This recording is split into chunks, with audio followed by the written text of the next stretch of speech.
Assalamualaikum warahmatullahi wabarakatuh. Perkenalkan, saya Nanda, saya dari Universitas Tanjung Pura, Fakultas Ekonomi dan Bisnis, jurusan Ekonomi Pembangunan. Di sini saya akan membahas tentang pemenang Nobel Ekonomi, yaitu Joseph Egan Stiglitz. Dia membahas tentang ingatkan RI soal ancaman krisis.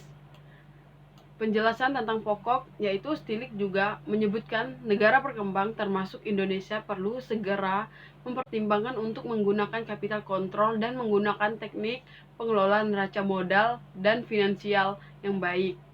Ia mengatakan negara berkembang yang memiliki cadangan devisa yang besar, neraca transaksi modal dan finansial yang terkelola dengan baik akan berada dalam posisi yang menguntungkan dalam menghadapi berbagai tekanan global seperti kenaikan suku bunga Fed dan fund rate dan krisis ekonomi global sekalipun. Namun demikian, Stiglitz mengungkapkan bahwa kebijakan Bank Sentral Amerika Serikat dalam menaikkan suku bunga acuannya tidak dapat sepenuhnya dipandang sebagai zero-sum game, di mana negara maju akan diuntungkan dan negara berkembang akan dirugikan.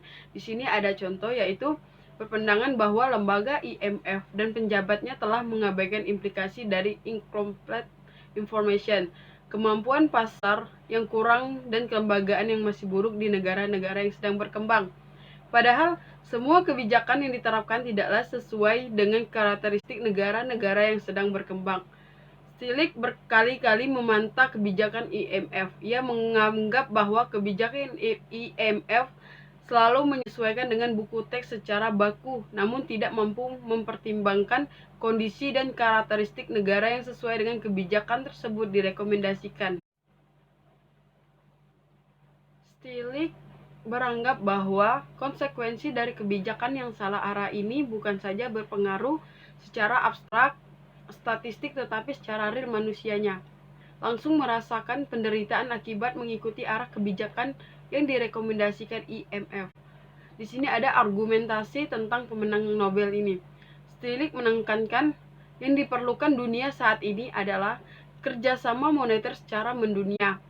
Karena apa? Yang diputuskan dan menjadi kebijakan ekonomi negara-negara maju ternyata telah dan akan terus mempengaruhi negara-negara lainnya di dunia. Hal ini tidak perlu diperhatikan oleh negara-negara maju pada masa lalu.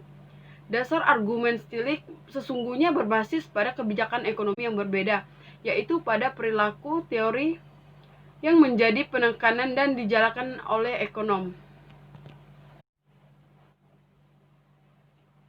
Pada yang terjadi ketika seseorang kekurangan pemahaman tentang informasi kunci, padahal keputusan yang harus dibuat adalah berdasarkan pemahaman tersebut, atau ketika pasar untuk jenis transaksi yang penting kapasitasnya tidak mencukupi atau sama sekali tidak ada, atau ketika suatu institusi yang memiliki pemikiran standar tentang ekonomi namun diterapkan pada sesuatu yang salah atau bukan pada tempatnya.